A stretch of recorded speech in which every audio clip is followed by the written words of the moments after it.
സ്വർണ്ണവിലയിൽ ഇന്ന് വീണ്ടും വർധന. ഗ്രാമിന് 50 രൂപ കൂടി 11,865 രൂപയായി. പവന് 400 രൂപ കൂടി 94,920 രൂപയാണ് വില. രാവിലെയും ഗ്രാമിന് 50 രൂപ കൂടിയിരുന്നു. ലേബി സജീന്ദ്രൻ ചേരുന്നു വിശദാംശങ്ങളുമായി.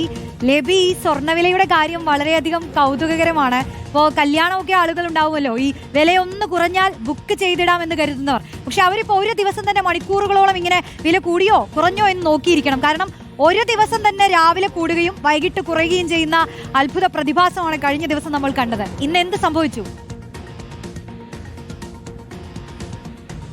റോഷിനി, ഇന്നും അങ്ങനെ തന്നെയാണ്. ഇന്ന് പിന്നാക്കം പോയില്ല, മുന്നോട്ട് തന്നെയാണ്. ഇന്ന് രാവിലെ പവന് 400 രൂപ കൂടിയിരുന്നു. ഉച്ചയ്ക്ക് വീണ്ടും 400 രൂപ കൂടി. അങ്ങനെയാണ് 94,920 രൂപയിലേക്ക് പവൻ എത്തിയിരിക്കുന്നത്. പവന് ഇത്രയും വില എന്ന് പറയുമ്പോഴും റോഷിനി ഓർക്കേണ്ടതുണ്ട്, ഏതാണ്ട് 8% രൂപ അധികം നൽകേണ്ടി വരും. അതിൽ നികുതിയും ഒപ്പം തന്നെ പണിക്കൂലിയും കൂടി ചേർക്കുമ്പോൾ. അങ്ങനെ വരുമ്പോൾ 1 ലക്ഷമൊക്കെ കവിഞ്ഞങ്ങ് പോയിരിക്കുകയാണ് ഒരു പവന്റെ വില നമ്മൾ വാങ്ങുമ്പോൾ.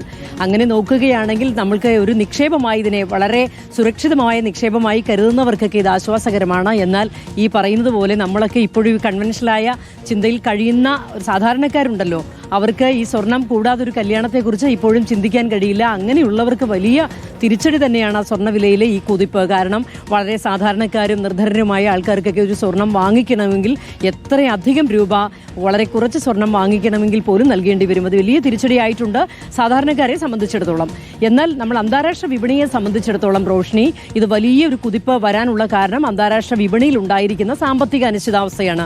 അങ്ങനെ വരുമ്പോൾ ഇത് സുരക്ഷിത നിക്ഷേപം എന്നൊരു സങ്കല്പത്തിലേക്ക് സ്വർണം വരുന്നു, സ്വർണത്തിലേക്ക് കൂടുതൽ നിക്ഷേപം വരുന്നു. ആ അന്താരാഷ്ട്ര വിപണിയിൽ സ്വർണത്തിനുള്ള ഡിമാൻഡ് കേരളത്തിലെ മാർക്കറ്റിലേക്കും പ്രതിഫലിക്കുന്നു. റോഷിനി നേരത്തെ സൂചിപ്പിച്ചതുപോലെ ഇന്നലെ നമ്മൾ കണ്ടൊരു പ്രതിഭാസം, രാവിലെ 2,400 രൂപയുടെ വർധന. അത് വലിയ കുതിച്ചുചാട്ടം പവന് ഉണ്ടാകുന്നു. 2,400 രൂപ പവന് കൂടി ഈ സ്വർണ്ണവില അങ്ങ് കുതിച്ചു ചാടുന്നു. പെട്ടെന്ന് തന്നെ ഒരു കൺസ്യൂമേഴ്സിന്റെ ഒരു റെസിസ്റ്റൻസ് വരുന്നു. പെട്ടെന്ന് വിപണിക്ക് ഒരു മാന്ദ്യം വരുന്നു. ഉച്ചയോടുകൂടി കേരളത്തിൽ വില 1,200 രൂപ കുറയുന്നു. വൈകിട്ടായപ്പോൾ അത് പിന്നെയും കൂടുന്നു, 920 രൂപ കൂടുന്നു. അങ്ങനെ മാറിയും മറിഞ്ഞുമൊക്കെയാണ് സ്വർണ്ണവില ഇങ്ങനെ പോയിക്കൊണ്ടിരിക്കുന്നത്. ഏതായാലും ഇതിങ്ങനെ മുന്നോട്ട് കുതിക്കുമ്പോൾ നമ്മൾ തന്നെ അത്ഭുതത്തോടെ, ആശ്ചര്യത്തോടെ, ഞെട്ടലോടെയൊക്കെ കണ്ടു നിൽക്കുകയാണ് റോഷിനി.